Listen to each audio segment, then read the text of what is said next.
Hi everyone, welcome to my YouTube channel. Those who are not subscribed, please subscribe my channel, watch my videos, share the videos and like the videos. So yesterday, that is in the last video, we have answered for Bangalore North district level SSLC practice preparatory exam January 2023. So we have answered part A physics yesterday. That is in the last video we have answered for that one. So now let us continue the part B, that is chemistry today. Before going to chemistry part B today, so I will apologize everyone because I have done one mistake yesterday. So sorry for that one. So ನೆನ್ನೆ ನಾನೊಂದು mistake ಮಾಡಿದ್ದೆ, ದಯಮಾಡಿ ಕ್ಷಮೆ ಇರಲಿ. ಆ mistake ಏನಪ್ಪ ಅಂದರೆ, so the mistake is that, so list the uses of convex mirror ಅಂತ ಇತ್ತು.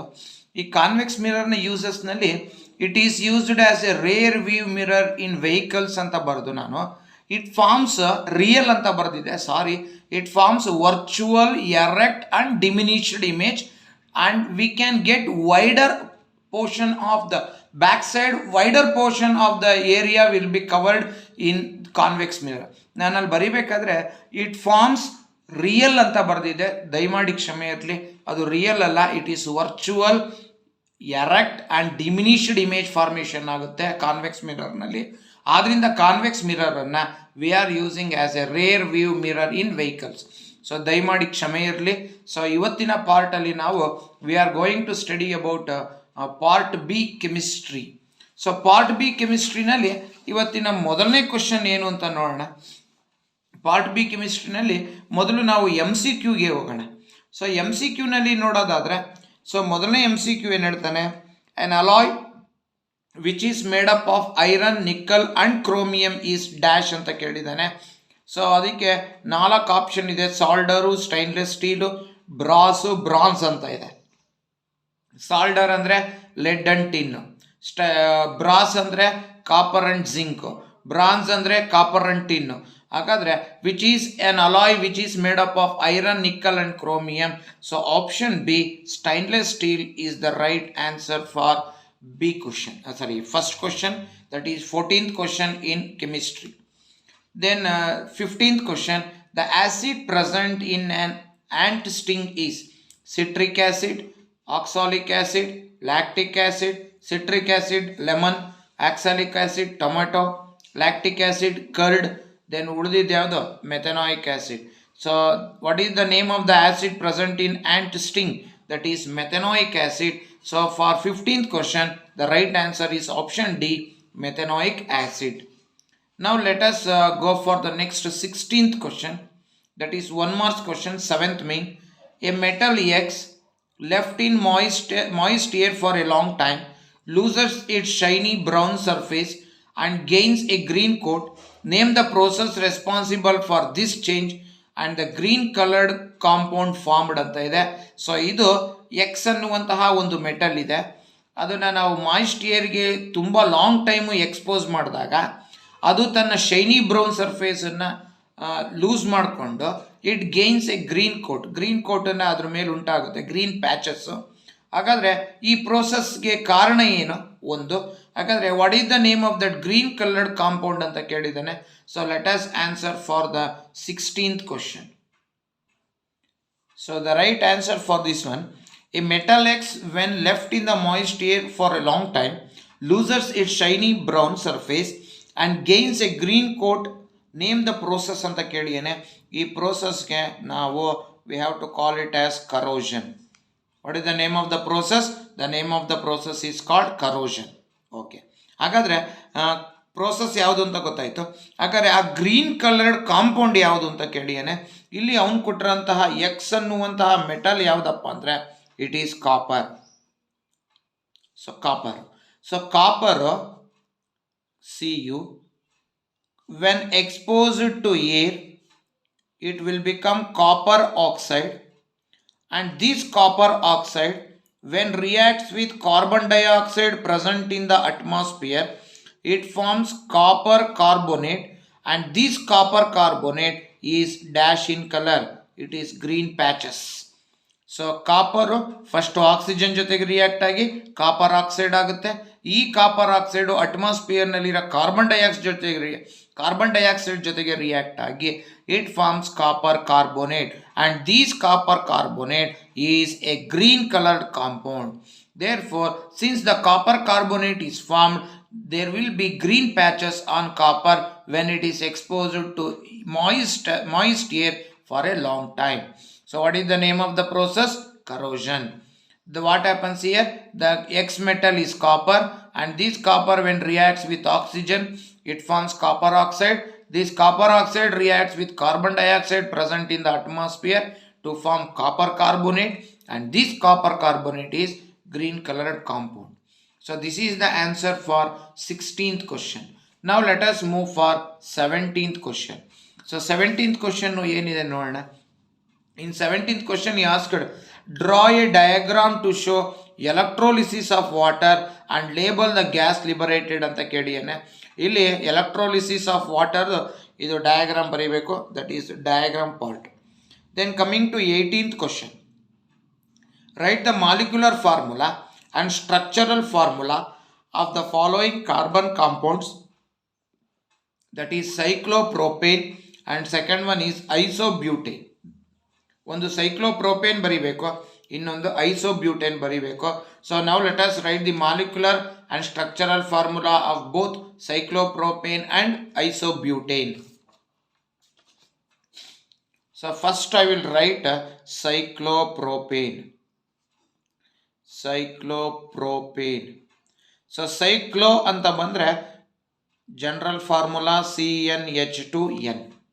cyclo anta bandre prop andre ಮೂರು ಕಾರ್ಬನ್. ಸೊ 2 into 3 ಹಾಗಾದ್ರೆ C3H6 is the molecular formula for that is cyclopropane. Okay, ಈಗ ಅದಕ್ಕೆ structure ಬರೆಯೋಣ. Carbon 3 ಇರೋದ್ರಿಂದ 1 2 3 single bond, here also single bond. So for each carbon you share 2 hydrogen. So total it will become 6 hydrogen. 3 carbon, 6 hydrogen. So this is the molecular formula and this is the structural formula for cyclopropane. Now let us write the molecular and structural formula for isobutane. ನೋಡಿ, iso ಅಂತ ಬಂದಾಗ you have to write the branched chain. ಈಗ ನಾನು ಬ್ಯೂಟೈನ್ದು molecular formula ಬರಿತೀನಿ. So 4 carbon 10 hydrogen, so butane. ಹಾಗಾದರೆ molecular formula ಆಯಿತು. ಈಗ ಸ್ಟ್ರಕ್ಚರಲ್ ಫಾರ್ಮುಲಾ ಬರೆಯೋಣ. 1 2 3 you have to write the branched chain. So ನಾವು this is 1 2 3 4 5 6 7 8 9 10. Total 10 hydrogen. So this is the molecular formula and this is the structural formula for isobutane. So this is the answer for 18th question. Now let us move for 19th question. So what is the 19th question? So 19th question higide, how are the following metals extracted? So explain ಅಂತ ಕೇಳಿದ್ದಾರೆ. So ಒಂದು copper from its sulphide ore. So ಕಾಪರ್ನ sulphide ಓರಿಂದ ಹೇಗೆ ಪಡ್ಕೊಳೋದು ಒಂದು. ಎರಡನೇದು zinc from its carbonate ore. So ಎರಡನ್ನೂ ಕೂಡ ನಾವೀಗ ಸ್ಟಡಿ ಮಾಡ್ತಾ ಹೋಗೋಣ, ಆನ್ಸರ್ ಮಾಡ್ತಾ ಹೋಗೋಣ. How are the following metals extracted? ಒಂದು copper from sulphide ore, zinc from carbonate ore. ನೋಡಿ, ಈ ಸಲ್ಫೈಡ್ ಓರ್ ಅಂದರೆ you have to go for roasting. Carbonate ore ಅಂದರೆ you have to go for calcination. ಯಾಕಂದರೆ ಹೇಗೆ ಪಡೆಯೋದು ಅನ್ನೋದನ್ನು ನಾವೀಗ ನೋಡ್ತಾ ಹೋಗೋಣ. ಸೊ ಮೊದಲನೇದು ನೋಡೋಣ. ಕಾಪರ್ ಸಲ್ಫೈಡ್ ಅನ್ನುವ ಓರ್ನಿಂದ ಹೇಗೆ ಕಾಪರನ್ನು ಎಕ್ಸ್ಟ್ರಾಕ್ಟ್ ಮಾಡ್ಕೊತೀವಿ. What is the name of this one? ಇದನ್ನು ಕಾಪರ್ ಗ್ಲಾನ್ಸ್ ಅಂತ ಕರಿತೀವಿ. What is the name of the ore here? The name of the ore is called copper glance or it is also called as copper sulphide. ಹಾಗಾದರೆ ಇದು sulphide ore ಆಗಿರೋದ್ರಿಂದ we have to go for ಏನಕ್ಕೆ ಹೋಗಲೇಬೇಕು? ರೋಸ್ಟಿಂಗಿಗೆ ಹೋಗಬೇಕು. ಹಾಗಾದರೆ ಸ್ಟೆಪ್ನ follow ಮಾಡೋಣ.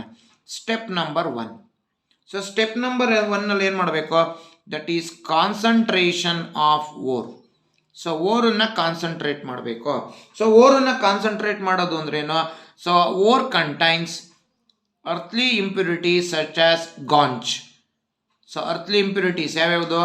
ಮಡ್ಡು, ಸ್ಯಾಂಡು, ಆರ್ಗ್ಯಾನಿಕ್ ಮ್ಯಾಟರ್ಸ್, ಇವನ್ನೆಲ್ಲ ಅರ್ಥ್ಲಿ ಇಂಪ್ಯೂರಿಟೀಸ್ ಅಂತ ಕರಿತೀವಿ. And those earthly impurities are called gangue. So removal of gangue is called as concentration of ore.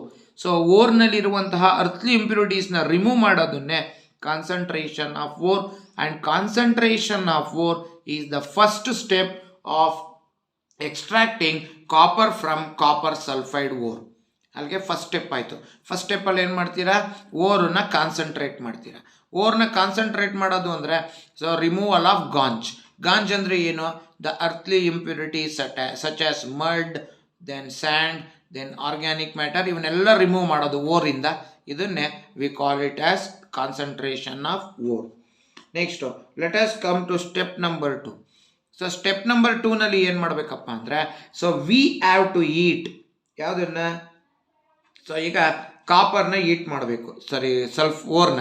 So ore is heated in presence of oxygen. So ಓರನ್ನ, ಇದು ಓರು.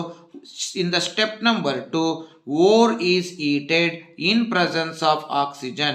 Eating ore in presence of oxygen is called roasting. So ರೋಸ್ಟಿಂಗಿಗೆ ಒಳಪಡಿಸಿದ್ರೆ so copper sulphide reacts with oxygen to form copper oxide plus sulphur dioxide is liberated. So sulphur dioxide liberate ಆಗುತ್ತೆ. So ಈಗ ಇಲ್ಲಿರೋಂಥ for example ಇಲ್ಲಿ 100 molecules of copper sulphide ಇದ್ದರೆ ಅದರೊಳಗೆ ಒಂದು 60 molecules ಮಾತ್ರ ಏನಾಗಿ ಕನ್ವರ್ಟ್ ಆಗುತ್ತೆ? ಕಾಪರ್ ಆಕ್ಸೈಡ್ ಆಗಿ ಕನ್ವರ್ಟ್ ಆಗುತ್ತೆ. ಹಾಗಾದ್ರೆ ಇನ್ನೂ 40% ಏನಿದೆ? ಕಾಪರ್ ಸಲ್ಫೈಡೇ ಇದೆ.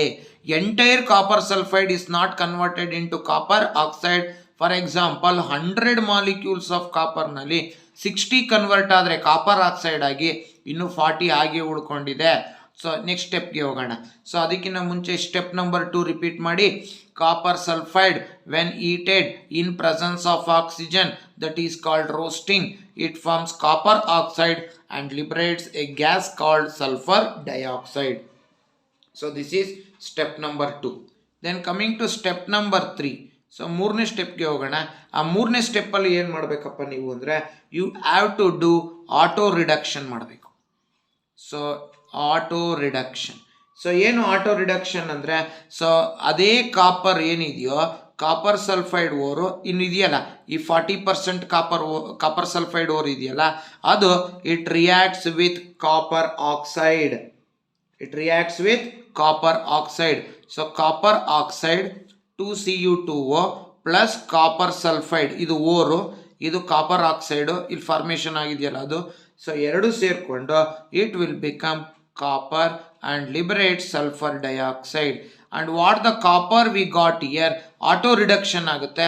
ಆಟೋ ರಿಡಕ್ಷನ್ ಅಂದರೆ ಇಲ್ಲಿರುವಂತಹ ಕಾಪರ್ ಸಲ್ಫೈಡೆ 40% ಉಂಟಾದಂತಹ ಕಾಪರ್ ಆಕ್ಸೈಡ್ ಜೊತೆಗೆ ರಿಯಾಕ್ಟ್ ಆಗಿ it forms copper and liberate sulphur dioxide. And what the copper here, it is not 100% pure and such a copper is called blister copper. ಅದನ್ನೇ ಬೊಬ್ಬೆ ತಾಮ್ರ ಅಂತ ಕರಿತೀವಿ. So blister copper. ಸೊ ಇದನ್ನು ನೀವು electrolytic ರಿಫೈನ್ಗೆ ಒಳಪಡಿಸಿದ್ರೆ so we will get 100% pure copper ಸಿಗುತ್ತೆ. ಈ ರೀತಿ ನಾವು 3 ಸ್ಟೆಪ್ಪನ್ನು ಫಾಲೋ ಮಾಡಬೇಕು. Step number 1. In the step number 1, concentration of ore, that is removal of gangue. Step number 2. So ore is heated in presence of oxygen, that is called roasting. So roasting ಯಾಕೆ ಮಾಡಬೇಕು ಅಂದರೆ ಇದು sulphide ore ಆಗಿರೋದ್ರಿಂದ so we will get copper oxide and sulfur dioxide is liberated. When these two undergoes auto reduction, it forms a copper, and this copper is called blister copper. And because it contains some impurities, it is not 100% pure. To get 100% pure, we have to go for electrolytic refining of copper. So like this we will get copper. Now let us move how we can get that is zinc from its carbonate ore. So zinc ತನ್ನ carbonate ಓರ್ನಿಂದ ಹೇಗೆ ಪಡೆಯೋದು ಅನ್ನೋದನ್ನ so ನಾವೀಗ ನೋಡ್ತಾ ಹೋಗೋಣ. So first step ಇಲ್ಲೂ ಅಷ್ಟೇ. So what is the second one? So zinc from its carbonate ore. Zinc is extracted from its carbonate ore. The name of the zinc carbonate ore is ZnCO3. That is, zinc carbonate is the name of the ore. So zinc carbonate ಓರಿನ ಹೆಸರು. ಹಾಗಾದ್ರೆ ಈಗ ನಾವು ನೋಡೋಣ how to get that is what we call it as zinc from zinc carbonate. Step number 1 same, that is concentration of ore. So what is the meaning of concentration of ore? Removal of ganj from ore. ore nalliruva ಮಣ್ಣು, ಮರಳು, organic matter ಇವನ್ನೆಲ್ಲ removal. So ಇವನ್ನೆಲ್ಲ remove ಮಾಡ್ತಾ ಇದ್ದೀವಿ. Removal of gangue is called concentration of ore. ಆಯಿತು ಒಂದು. Next step number 2. In step number 2, so we are eating the ore. That is, ore is eaten in absence of oxygen. Eating ore in absence of oxygen is called calcination. ಹಾಗಾದರೆ ಓರನ್ನ ಯಾರ ಆಬ್ಸೆನ್ಸ್ನಲ್ಲಿ ಈಟ್ ಮಾಡ್ತಾ ಇದ್ದೀವಿ? So ಆಕ್ಸಿಜನ್ನ ಆಬ್ಸೆನ್ಸ್ನಲ್ಲಿ heat ಮಾಡಿದಾಗ, so or when it is heated in absence of oxygen, it is called calcination. So ZnCO3 give rise to ZnO plus CO2. Carbon dioxide is liberated and it forms zinc oxide. So ಈಗ ನಾವೇನು ಮಾಡಬೇಕಪ್ಪ ಅಂದರೆ ಇನ್ step number 3 ಮೂರನೇ ಸ್ಟೆಪ್ಪಲ್ಲಿ ಏನು ಮಾಡೋಣಪ್ಪ ಅಂದರೆ, so it undergoes reduction. So by using a reducing agent. So reducing ಏಜೆಂಟನ್ನು ಬಳಕೆ ಮಾಡಿಬಿಟ್ಟು ನಾವು ಜಿಂಕ್ ಆಕ್ಸೈಡ್ನ ರೆಡ್ಯೂಸ್ ಮಾಡ್ತಾ ಇದ್ದೀವಿ. ಸೊ ನೋಡಿ ಈಗ ಮಾಡೋಣ. ZnO plus C give rise to Zn plus CO. ನೋಡಿ, by using a reducing agent called carbon ಅನ್ನುವಂತಹ ರೆಡ್ಯೂಸಿಂಗ್ ಏಜೆಂಟನ್ನು ಯೂಸ್ ಮಾಡಿಕೊಂಡು ನಾವು zinc oxide is reduced to zinc ಆಕ್ಸೈಡ್ನ ಜಿಂಕ್ ಆಗಿ ರೆಡ್ಯೂಸ್ ಮಾಡ್ತಾ ಇದ್ದೀವಿ. ಅವಾಗ ಏನು ಯೂಸ್ ಮಾಡ್ತಾ ಇದ್ದೀವಿ? We are using carbon acts like a reducing agent. This is the step number 3. In step number 3, what the oxide ore we got, that oxide ore is reduced by using a reducing agent. Here zinc oxide is a oxide ore. When it is reduced by using a reducing agent, zinc oxide reduces to zinc and liberates carbon monoxide. So now what the zinc we got here, it is not 100% pure, and therefore, and this zinc which is not 100% pure, that metal is called crude metal. ಅದನ್ನ ನಾವು crude metal ಅಂತ ಕರಿತೀವಿ. The metal which is not 100% pure, it is called crude metal. So like this we have extracted the copper from copper sulfide ore and zinc from zinc carbonate ore. So sulphide ore ಆದರೆ ರೋಸ್ಟಿಂಗಿಗೆ ಹೋಗಿ, carbonate ore ಆದರೆ so ಕ್ಯಾಲ್ಸಿನೇಷನ್ಗೆ ಹೋಗಿ. So like this we have to extract copper from copper sulfide ore and zinc from zinc carbonate ore. Now let us go for 20th question.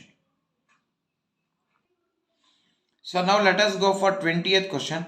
Write balanced chemical equation for the following chemical reactions. The first one is decomposition of silver chloride to sunlight to form silver and chlorine gas. Second one, the reaction of sodium sulfate with barium chloride to form barium sulfate and sodium chloride. Reaction of zinc with copper sulfate to form zinc sulfate and copper. And for that one, internal choice question is there. 2 grams of ferrous sulfate crystal are heated in a dry boiling tube. What changes can be noticed in this reaction? Which type of chemical reaction is this? Write the balanced chemical equation for this reaction. So first ನಾವು ಇದನ್ನ answer ಮಾಡೋಣ, balanced equation ಬರೆಯೋಣ. ಅದಾದ ನಂತರ ಈ ಕ್ವಶನ್ನ answer ಮಾಡೋಣ. So the question is decomposition of silver chloride in sunlight to form silver and chlorine gas. So for this one, let us write the balanced equation. 2AgCl in presence of sunlight, it forms 2Ag plus Cl2 liberated. So this is the balanced equation. 2AgCl in presence of sunlight, it forms silver and chlorine. that is silver chloride is decomposed to silver and chlorine. So 2AgCl give rise to 2Ag plus Cl2. Now let us go for the B question.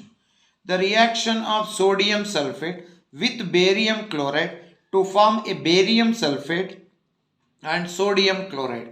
So ಇದಕ್ಕೆ balanced equation ಬರೆಯೋಣ. Sodium sulfate that is Na2SO4 plus barium chloride. So barium chloride ಗೆ BaCl2 give rise to, it forms barium sulfate that is BaSO4 plus sodium chloride 2NaCl. So this is the balanced equation. Na2SO4 plus BaCl2 give rise to BaSO4 plus 2NaCl. Now let us move for the third question. Reaction of zinc with copper sulfate to form zinc sulfate and copper. So zinc reacts with copper sulfate. Zinc andre Zn, copper sulfate andre CuSO4 give rise to ZnSO4 plus Cu. That is displacement reaction will take place. Zn plus CuSO4 give rise to ZnSO4 plus Cu. Zinc reacts with copper sulfate to form zinc sulfate and copper. Here the copper is deposited. So this is the balanced equation for this question. ಇದರೊಳಗಡೆ R question ಇದೆ. So let us solve this R question also. So let us write answer for this one. So ಈಗ 2 ಗ್ರಾಮ್ನಷ್ಟು ferrous ಸಲ್ಫೇಟ್ನ heat ಮಾಡ್ತಾ ಇದ್ದೀವಿ ಒಂದು boiling ಟ್ಯೂಬ್ನಲ್ಲಿ, dry boiling ಟ್ಯೂಬ್ನಲ್ಲಿ. ಯಾಕಂದರೆ colour what changes can be noticed in this reaction ಅಂತ first question ಇದೆ. ಸೊ ಈಗ ಏನು ಚೇಂಜಸ್ ನೋಡ್ಬೋದು ಅಂದರೆ pale green ferrous sulphate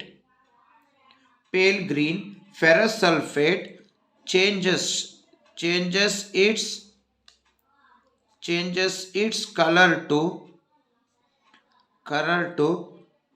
reddish brown. Changes its color to reddish brown ferric oxide. ನೋಡಿ, ಪೇಲ್ ಗ್ರೀನ್ ಕಲರ್ ಇರುವಂತಹ ಫೆರಸ್ ಸಲ್ಫೇಟ್ ಅನ್ನ heat ಮಾಡಿದಾಗ ಕಲರ್ ಚೇಂಜ್ ಆಗುತ್ತೆ. ಸೊ ಎಲ್ಲಿಂದ ಎಲ್ಲಿಗೆ ಪೇಲ್ ಗ್ರೀನ್ ಕಲರ್ ಇದ್ದಂಥ ferrous sulphate reddish brown colour ಆದಂತಹ ferric oxide ಉಂಟಾಗುತ್ತೆ. So colour changes from pale green to reddish brown. ಇದು ಏನು ಚೇಂಜಸ್ ನೋಡ್ಬೋದು. Which type of chemical reaction is this ಅಂತ ಕೊಟ್ಟಿದ್ದೇನೆ. ನಾವು ಹೀಟ್ ಮಾಡ್ತಾ ಇರೋದ್ರಿಂದ it is called thermal decomposition reaction.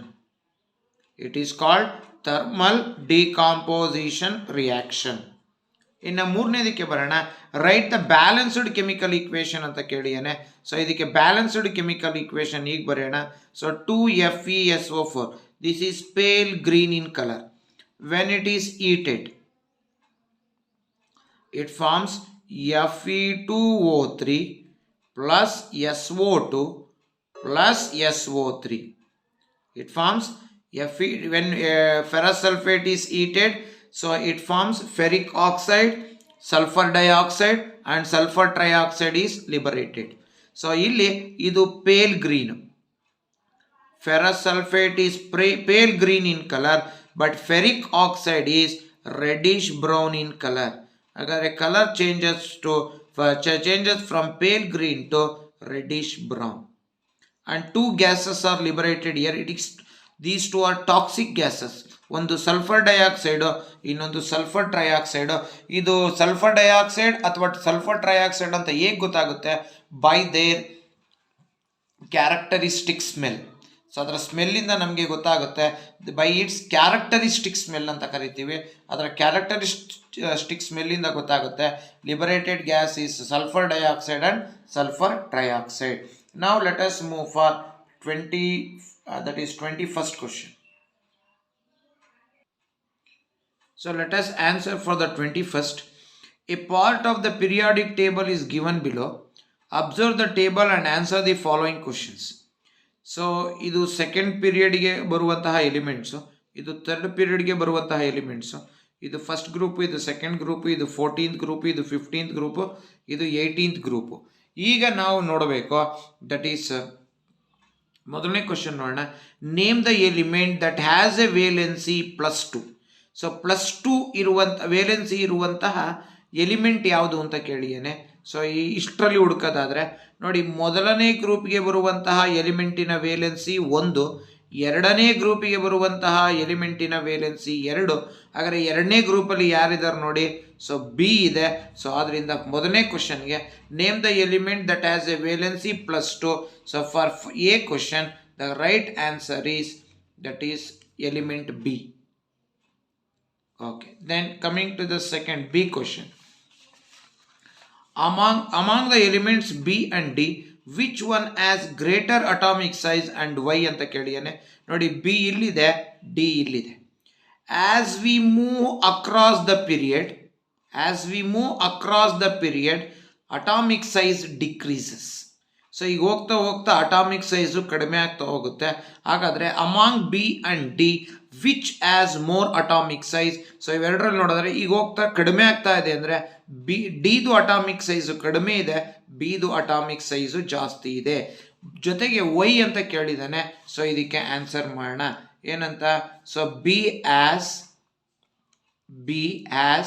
Greater atomic size.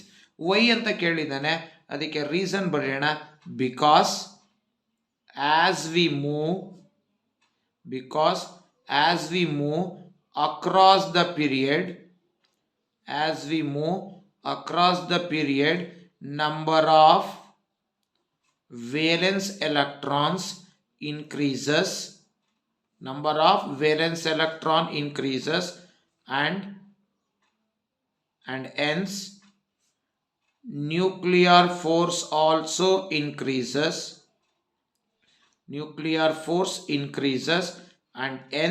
and so atomic size decreases. ನೋಡಿ, ನಾವು ಅಟಾಮಿಕ್ ಸೈಜ್ ಡಿಕ್ರೀಸಸ್. ನೋಡಿ, ನಾವು ಈಗ ಪೀರಿಯಡಲ್ಲಿ ಓದಂಗೆಲ್ಲ ಸೊ ವೇಲೆನ್ಸ್ ಎಲೆಕ್ಟ್ರಾನ್ಗಳ ಸಂಖ್ಯೆ ಹೆಚ್ಚಾಗುತ್ತೆ, ಅವುಗಳ ಮೇಲೆ ಬೀಳುವ ನ್ಯೂಕ್ಲಿಯರ್ ಫೋರ್ಸು ಹೆಚ್ಚಾಗುತ್ತೆ. ನ್ಯೂಕ್ಲಿಯರ್ ಫೋರ್ಸು ಹೆಚ್ಚಾಗೋದ್ರಿಂದ ನ್ಯೂಕ್ಲಿಯಸ್ಸು ತನ್ನ ಕಡೆಗೆ ಎಲೆಕ್ಟ್ರಾನ್ಸನ್ನು ಎಳ್ಕೊಳುತ್ತೆ, ಆದ್ದರಿಂದ ಸೈಜು ಕಡಿಮೆ ಆಗುತ್ತೆ. Therefore among B and D, B has greater atomic size when compare to D. Okay, so we have answered B. Then coming to C, name the element that has the property of both metal and non-metal. Both metal and non-metal andre it should be a metalloid or it should be a semiconductor. ಹಾಗಾದರೆ semiconductor ಅಂತ ಬಂದರೆ 14ನೇ ಗುಂಪಿಗೆ ಬರೋದು silicon, germanium. They comes under 14th group. ಹಾಗಾದರೆ 14th ಗ್ರೂಪಲ್ಲಿ ಯಾವ element ಇದೆ ನೋಡಿ, ಸಿ ಅನ್ನುವಂತಹ ಎಲಿಮೆಂಟ್ ಇದೆ. ಹಾಗಾದರೆ ಮೂರನೇ ಕ್ವಶನ್ಗೆ that is for C, the right answer is C. So ಮೂರನೇ ಸಿ ಕ್ವಶನ್ಗೆ ಆನ್ಸರು ಸಿನೇ.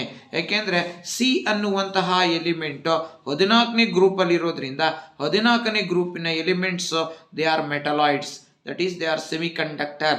ಎಕ್ಸಾಂಪಲ್ ಸಿಲಿಕಾನ್, ಜರ್ಮೇನಿಯಂ ಇವೆಲ್ಲ 14ನೇ ಗ್ರೂಪಿಗೆ ಬರೋದ್ರಿಂದ so they are called as semiconductors or metalloids which has the property of both metals and non-metals. So ಅಲ್ಲಿಗೆ 21ನೇ question complete ಆಯಿತು. ಈಗ 22ನೇ ಕ್ವಶನ್ಗೆ ಹೋಗೋಣ. ಅದರೊಳಗೆ ಏನು ಕೇಳಿದ್ದಾನೆ, ಮೊದಲನೇದು explain the cleansing action of soap ಅಂತ ಹೇಳಿದ್ದಾನೆ. ಸೊ ಸೋಪಿನ ಕ್ಲೆನ್ಸಿಂಗ್ ಆ್ಯಕ್ಷನನ್ನು ನಾವೀಗ ಎಕ್ಸ್ಪ್ಲೈನ್ ಮಾಡೋಣ. ನೋಡಿ, ಕ್ಲೆನ್ಸಿಂಗ್ ಆ್ಯಕ್ಷನ್ ಆಫ್ ಸೋಪ್ಗೆ ಹೋಗೋಣ. ಮೋಸ್ಟ್ ಪ್ರಾಬಬಲಿ ಈ ಸಲ ಫೈನಲ್ ಎಕ್ಸಾಮಿನೇಷನ್ ಆ್ಯನ್ಯುವಲ್ ಎಕ್ಸಾಮ್ಗೆ ಮೋಸ್ಟ್ಲಿ ಈ ಕ್ವಶನ್ ಬಂದೇ ಬರುತ್ತೆ.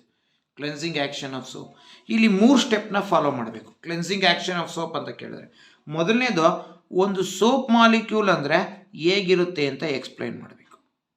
ಒಂದು ಸೋಪ್ ಮಾಲಿಕ್ಯೂಲ್ ಅಂದರೆ ಹೇಗಿರುತ್ತೆ, ಒಂದು ಸೋಪ್ ಮಾಲಿಕ್ಯೂಲ್ ಅಂದರೆ ಹೀಗಿರುತ್ತೆ ನೋಡೋದಕ್ಕೆ. ಇದನ್ನು ಲಾಂಗ್ ಚೈನ್ ಕಾರ್ಬನ್ ಪಾರ್ಟ್ ಅಂತ ಕರಿತೀವಿ. ಸೊ ಲಾಂಗ್ ಚೈನ್ ಪಾರ್ಟ್ ಇದನ್ನು ನಾವು V call it as that is COONA part. So ಇಲ್ಲಿ 2 ಪಾರ್ಟ್ನ ನಾವು ನೋಡಿ, ಇದನ್ನು ಲಾಂಗ್ ಚೈನ್ ಕಾರ್ಬನ್ ಪಾರ್ಟ್ ಅಂತ ಕರಿತೀವಿ, ಇದನ್ನ ಕಾರ್ಬಾಕ್ಸಿಲಿಕ್ ಪಾರ್ಟ್ ಅಂತ ಕರಿತೀವಿ. ಸೊ ಎರಡು ಪಾರ್ಟ್ ಇರುತ್ತೆ, ಇದು ಟೈಲು, ಇದು ಎಡ್ಡು. ಸೊ ಇದನ್ನ ಟೈಲ್ ಪಾರ್ಟ್ ಅಂತ ಕರೆಯೋಣ. So long chain carbon part ಅಥವಾ ಇದು ಟೈಲ್ ಪಾರ್ಟ್. ಇದು ಹೈಡ್ರೋಫೋಬಿಕ್. ಇದು tail part is hydrophobic. Hydrophobic ಅಂದರೆ it is fear of water. Hydrophobic, fear of water. ಇದು ಕಾರ್ಬಾಕ್ಸಿಲಿಕ್ ಪಾರ್ಟ್. ಸೊ ಇದನ್ನ ಎಡ್ ಪಾರ್ಟ್ ಅಂತ ಕರೆಯೋಣ, ಅಥವಾ ಇದನ್ನ ಹೈಡ್ರೋಫಿಲಿಕ್ ಪಾರ್ಟ್ ಅಂತ ಕರಿತೀವಿ. That means which attracts water. So which have attraction towards water is called, that is tail Ed part.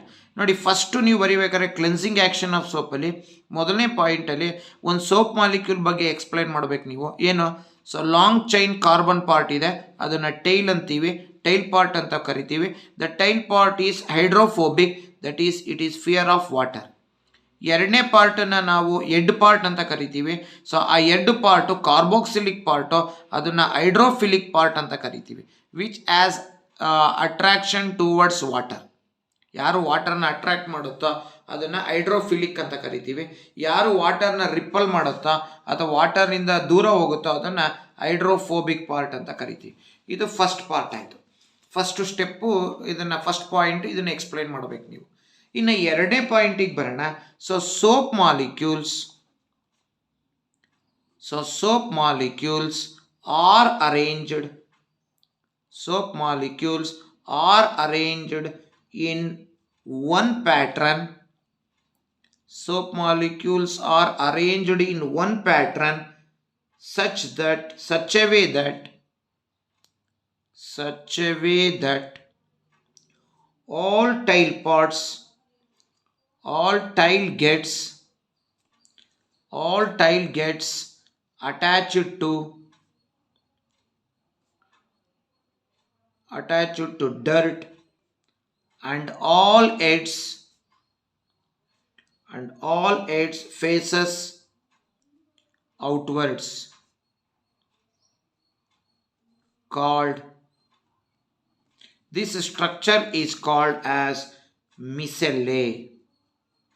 ಇದನ್ನು ಮಿಸೆಲ್ಲೆ ಅಂತ ಕರಿತೀವಿ. ಹಾಗಾದ್ರೆ ಈ ಪಾಯಿಂಟನ್ನು ನಾವೀಗ ಬರೀಬೇಕು. ನೋಡಿ, ಈಗ ಅನ್ಕೊಳ್ಳೋಣ, ಇದು ಡರ್ಟ್ ಪಾರ್ಟ್, ಇದು ಡರ್ಟ್, ಇದು ಕೊಳೆನೋ ಜಿಡ್ಡೋ ಏನೋ ಇದೆ ನೋಡಿ. ಹೀಗೆ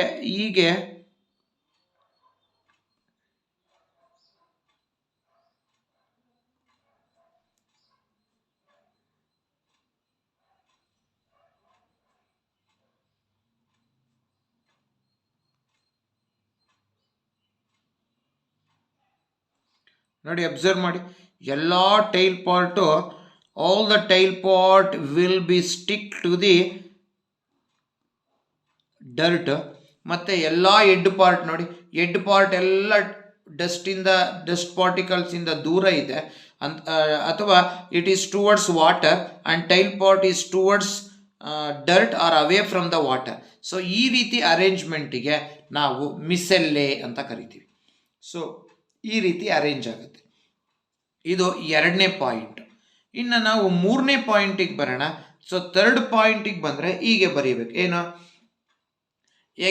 when micelle containing cloth flushed with water. So ಇದು ನಾವೀಗ ಏನು ಮಾಡ್ತೀವಿ ಅಂದರೆ, so we will take the cloth and we will rub with soap. So soap, ನಾವು ಕ್ಲಾತ್ನ ಸೋಪಿಂದ ರಬ್ ಮಾಡಿದಾಗ, ಸೊ ಡರ್ಟ್ ಇದ್ದರೆ ಆ ಡರ್ಟ್ನ ಸುತ್ತ ಸೋಪ್ ಮಾಲಿಕ್ಯೂಲ್ಸು ಈ ರೀತಿ ಅರೇಂಜ್ ಆಗುತ್ತೆ. And this arrangement is called as micelle. ಆಯಿತು. ಈಗ ನೆಕ್ಸ್ಟ್ ಏನಾಗುತ್ತೆ, ಸೊ ಇದನ್ನು ನಾವೀಗ ಏನು ಮಾಡ್ತೀವಿ, ಈ ಥರ ಫಾರ್ಮೇಷನ್ ಆದಾಗ ಬಟ್ಟೆನಲ್ಲಿ ಚೆನ್ನಾಗಿ ರಬ್ ಮಾಡಾದ್ಮೇಲೆ ಈ ಥರ ಫಾರ್ಮೇಷನ್ ಆಗುತ್ತೆ. ನಾವು we will dip or we will flush the cloth. So ಮೂರನೇ ಪಾಯಿಂಟಿಗೆ ಬರೀಬೇಕು. So cloth is flushed with water. So cloth is flushed with water. So ಕ್ಲೋತ್ನ ವಾಟರ್ನಿಂದ ನಾವು ಫ್ಲಶ್ ಮಾಡಿದಾಗ ಸೊ ಏನಾಗುತ್ತಪ್ಪ ಅಂದರೆ, since head has more attraction with water, so head ಏನಾಗಿರುತ್ತೆ, it has more attraction towards water. So head has more attraction towards water. ಹಾಗಾದರೆ water ಯಾರನ್ನು attract ಮಾಡ್ತಾ ಇದೆ? ಎಡ್ಡನ್ನು ಅಟ್ರಾಕ್ಟ್ ಮಾಡ್ತಾ ಇದೆ. ಹಾಗಾದರೆ ಎಡ್ಡು ಯಾರನ್ನ ಅಟ್ರಾಕ್ಟ್ ಮಾಡುತ್ತೆ? So head will be attracted by the tail. Head attracts tail and tail will takes away the dirt.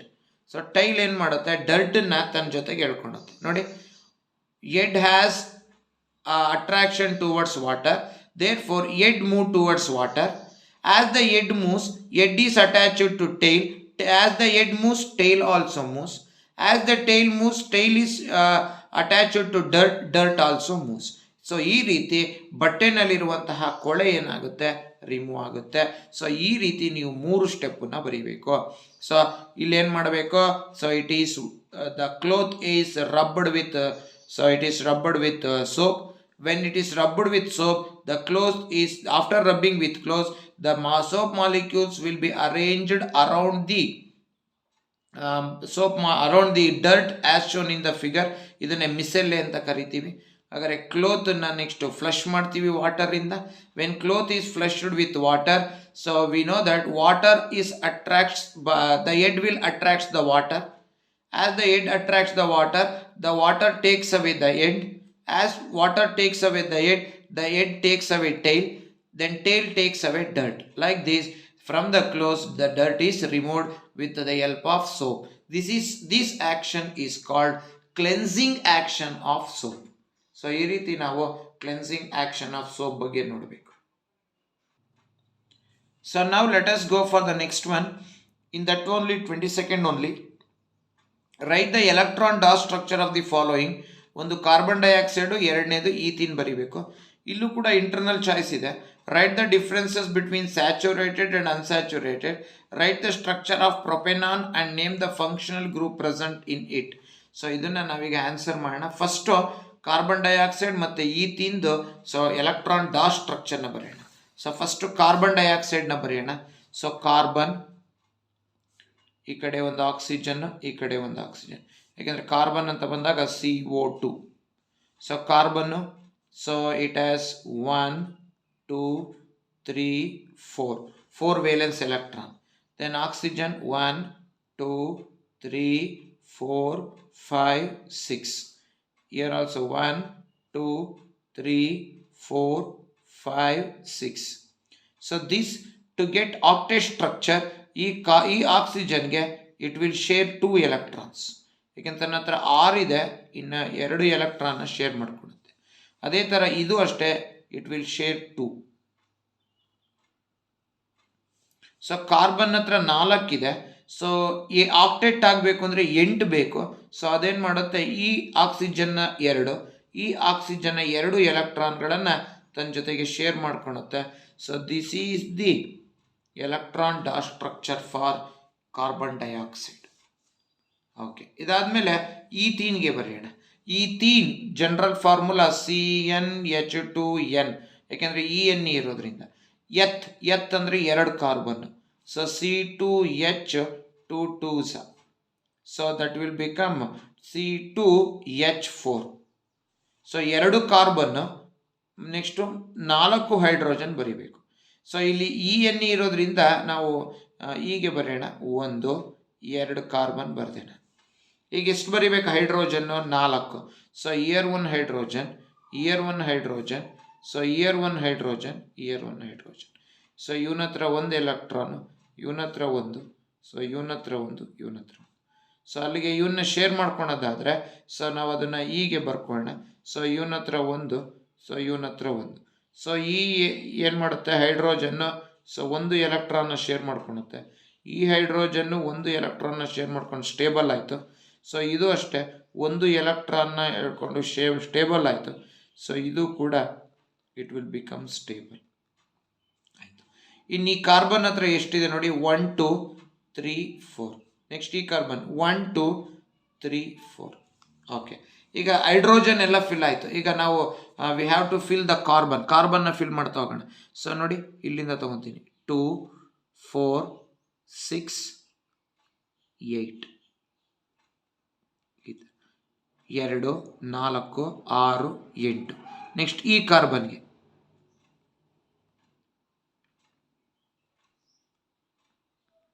ನೋಡಿ, ಈ ಕಾರ್ಬನ್ಗೆ 1 2 3 4 5 6 7 8. ಸೊ ಈಗ ಬರೆಯೋದಾರೆ ಸಿ ಡಬಲ್ ಬಾಂಡ್ ಸಿ, ನೋಡಿ ಇದೊಂದು ಪೇರ್ ಡಬಲ್ ಬಾಂಡ್. ಇನ್ನು ಉಳಿದಿದ್ದು hydrogen year 1 hydrogen single bond ಇರೋದ್ರಿಂದ ಇಲ್ಲಿ ಒಂದು ಪೇರ್ ಇರೋದ್ರಿಂದ single bond. So this is the dot structure for electron dot structure for carbon dioxide and ethene.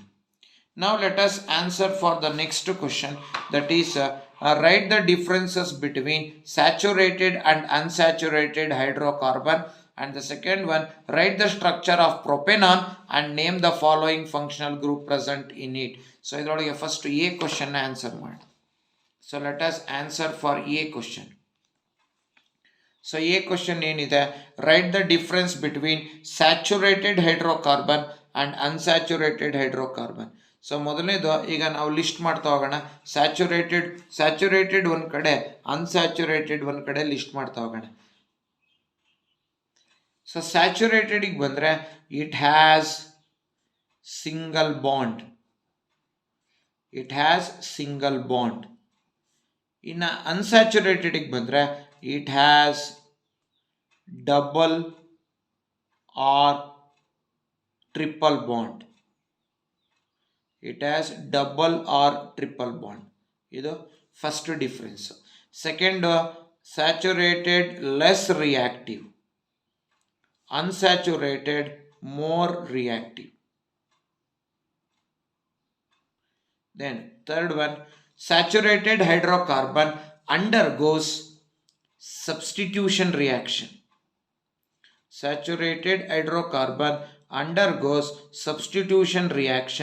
Whereas unsaturated hydrocarbon undergoes addition reaction.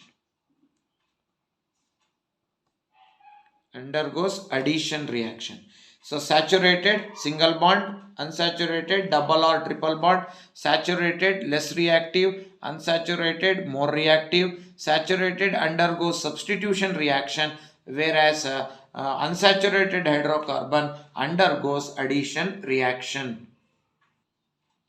So saturated, it is not good for health.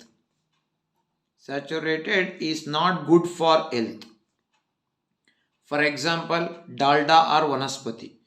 But unsaturated hydrocarbon, it is good for health. For example, oil. Vegetable oils are good for health. So these are the differences between saturated hydrocarbon and unsaturated hydrocarbon. Now in that one only, so he has asked to write the structure of propanol. After writing the structure of propanol, we have to write down the functional group present in propanol. So propanol anta helidane, propanol. First structure ಬರೆಯೋಣ ನಾವು. So structure ಬರೆದ್ಬಿಟ್ಟು ಆಮೇಲೆ ಅದಕ್ಕೆ ನಾವು functional group ಯಾವುದು ಅಂತ mention ಮಾಡಿ. So ಪ್ರೊಪೆನಾನ್ ಬರೆಯೋದಾದ್ರೆ ಹೀಗೆ ಬರೆಯೋಣ, ಪ್ರೋಪ್ ಅಂದರೆ 3, 1 2 3 ಕಾರ್ಬನ್ ಬರಲಿ. In between the carbon 2 carbon atoms ಏನಿದೆಯೋ ಮಿಡಲಲ್ಲಿ ಇದಕ್ಕೆ ಡಬಲ್ ಬಾಂಡ್ ಓ ಹಾಕ್ಕೊಳ್ಳಿ. ಇನ್ನು ಇದಕ್ಕೆ ಟೆಟ್ರಾವೇಲೆಂಟ್ ಆಗಬೇಕು ಅಂದರೆ 1 2 3 4. ಇದು ಟೆಟ್ರಾವೇಲೆಂಟ್ ಆಗಬೇಕು ಅಂದರೆ 1 2 3 4. So you share the hydrogen. ನೋಡಿ ಮಿಡಲ್ ಇರೋದಕ್ಕೇನು ಇನ್ನೇನು ಶೇರೇ ಮಾಡೋಂಗಿಲ್ಲ. 1 2 3 4 ಟೆಟ್ರಾವೇಲೆಂಟ್ ಆಗಿದೆ. So this is the structure for propanone. So ಪ್ರೊಪೆನಾನ್ಗೆ ಮಾಲಿಕ್ಯುಲರ್ ಫಾರ್ಮುಲಾ ಬರೆಯೋದಾರೆ C2H6CO. ನೋಡಿ ಫಸ್ಟು CO ಇದೆಯಲ್ಲ, ಈ CO ಇಲ್ಲಿ ಬರೆದುಬಿಟ್ಟಿದ್ದೀನಿ. ಇನ್ನು ಇಲ್ಲೊಂದಿದೆ ಕಾರ್ಬನ್ 2, ಇಲ್ಲಿ 3 ಹೈಡ್ರೋಜನ್, ಇಲ್ಲಿ 3 ಹೈಡ್ರೋಜನ್, ಅಲ್ಲಿಗೆ ಟೋಟಲ್ 6 ಹೈಡ್ರೋಜನ್, C2H6CO. ಹಾಗಾದರೆ ಇದ್ರದ್ದು ಫಂಕ್ಷನಲ್ ಗ್ರೂಪ್ ಯಾವುದು ಅಂತ ಕೇಳಿಯೇನೆ. The functional group for this one, propanol will belongs to a functional group called ketone. So ketone it belongs to ketone. So ketone ಅನ್ನುವಂಥ functional ಗ್ರೂಪ್ನ ಅದು ಒಂದಿದೆ propanol. So let us see the last 23rd question of chemistry. So what happens in chlor-alkali process when electricity is passed through when electricity is passed through. ಇದು important question, ಈ ಸಲ ಎಕ್ಸಾಮ್ನಲ್ಲಿ ಬರುವಂಥ chances ಇದೆ ಇದು. When electricity is passed through an aqueous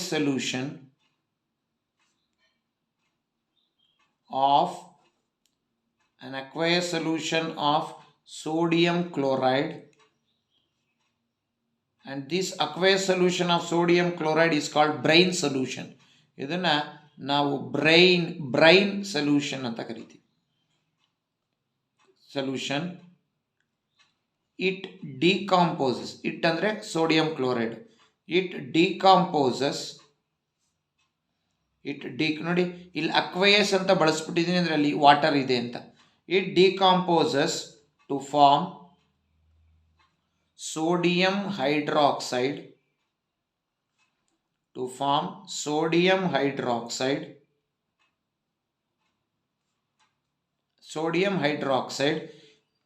then comma hydrogen and chlorine gas is released. So ಇಲ್ಲಿ sodium hydroxide product ಆದರೆ hydrogen and chlorine by ಪ್ರಾಡಕ್ಟ್ಗಳು ಉಂಟಾಗ್ತದೆ. So ಇದನ್ನೇ ನಾವು ಕ್ಲೋರ್ ಆಲ್ಕಲಿ ಪ್ರೋಸೆಸ್. ಯಾಕೆ ಇದನ್ನು ಕ್ಲೋರ್ ಆಲ್ಕಲಿ ಅಂತ ಕರಿತೀವಿ ಅಂದರೆ ಕ್ಲೋರಿನ್ ರಿಲೀಸ್ ಆಗಿದೆ, ಅದಕ್ಕೆ ಕ್ಲೋರ್ ಅಂತ ಕರಿತೀವಿ. ಇಲ್ಲಿ ಸೋಡಿಯಂ ಹೈಡ್ರಾಕ್ಸೈಡ್ ಅನ್ನುವಂತಹ ಆಲ್ಕಲಿ ಉಂಟಾಗಿದೆ, ಅದಕ್ಕೆ ಅದನ್ನು ಕ್ಲೋರ್ ಆಲ್ಕಲಿ ಪ್ರೋಸೆಸ್ ಅಂತ ಕರಿತೀವಿ. ಸೊ ಇದಕ್ಕೆ ನಾವು ಬ್ಯಾಲೆನ್ಸ್ಡ್ ಈಕ್ವೇಷನ್ ಬರಿಬೇಕೀಗ. ಸೊ ಬ್ಯಾಲೆನ್ಸ್ಡ್ ಈಕ್ವೇಷನ್ ಅಂದರೆ that is 2NaCl plus 2H2O, that is ಇದಿಷ್ಟು ಸೇರಿಸಿದ್ರೆ aqueous solution of sodium chloride, that is brine solution. So when electricity is passed through this one, it decomposes to sodium hydroxide plus hydrogen plus chlorine. So this is the balanced equation for that is chlor-alkali process. So when electricity is passed through an aqueous solution of that is sodium chloride, that is through brine solution, so that solution decomposes to form sodium hydroxide, which is called alkali, and liberates chlorine. Therefore this process is called as chlor-alkali process.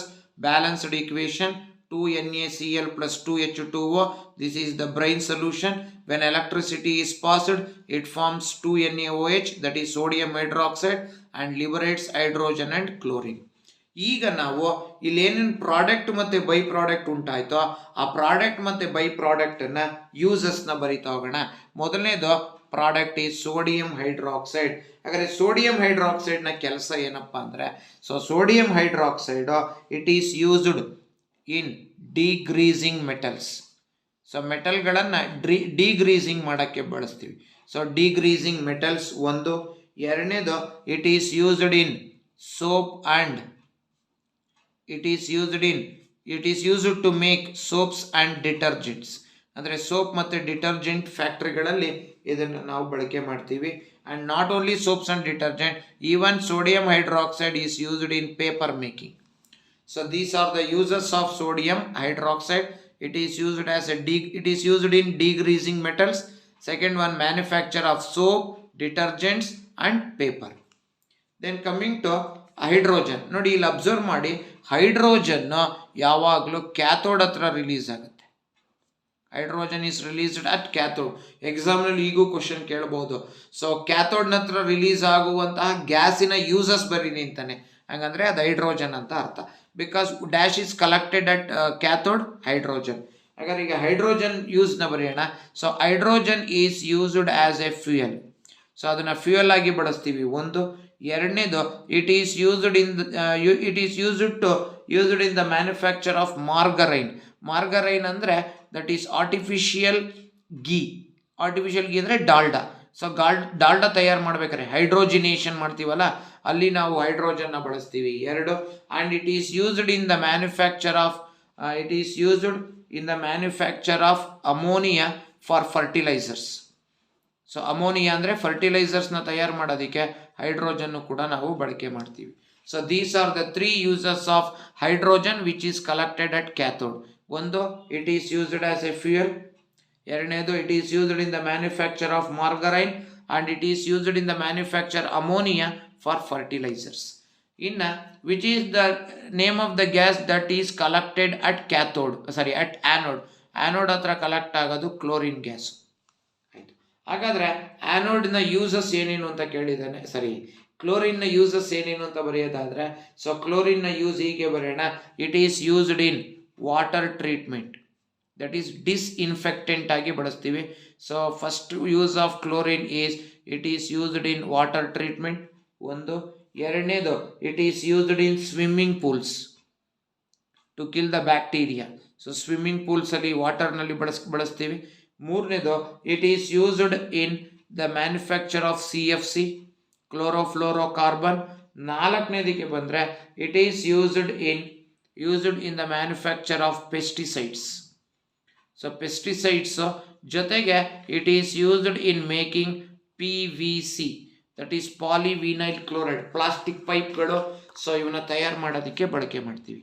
So where the chlorine is collected? Cathode. ಹಾಗಾದರೆ anode. Chlorine is collected at anode and hydrogen is collected at cathode. So anode ಹತ್ರ collect ಆದ ಕ್ಲೋರಿನ್ನ uses water ಟ್ರೀಟ್ಮೆಂಟಲ್ಲಿ ಬಳಸ್ತೀವಿ, swimming ಪೂಲ್ಗಳಲ್ಲಿ ಬಳಸ್ತೀವಿ, CFC, pesticides, PVC. So these are the uses of sodium hydroxide, hydrogen and chlorine. So this is the end of the part B chemistry of Bangalore North paper. In the next video we are going to solve or we are going to answer for biology part C in the next video. So thank you for watching my video. So thanks for watching my YouTube channel. So physics ನಲ್ಲಿ ಒಂದು ತಪ್ಪಾಗಿದ್ದಕ್ಕೆ ಮತ್ತೊಮ್ಮೆ ಕ್ಷಮೆ ಇರಲಿ. ಇನ್ಯಾವತ್ತೂ ಆ ಥರ ತಪ್ಪಾಗ್ದಂಗೆ ಮತ್ತೆ ಯಾವುದೇ ಒಂದು ಸಿಂಗಲ್ ಮಿಸ್ಟೇಕ್ ಆಗ್ದಂಗೆ. So I will answer for all the questions and I will upload in my YouTube channel. Please watch my videos and please subscribe and give the likes and share the videos. So thank you very much.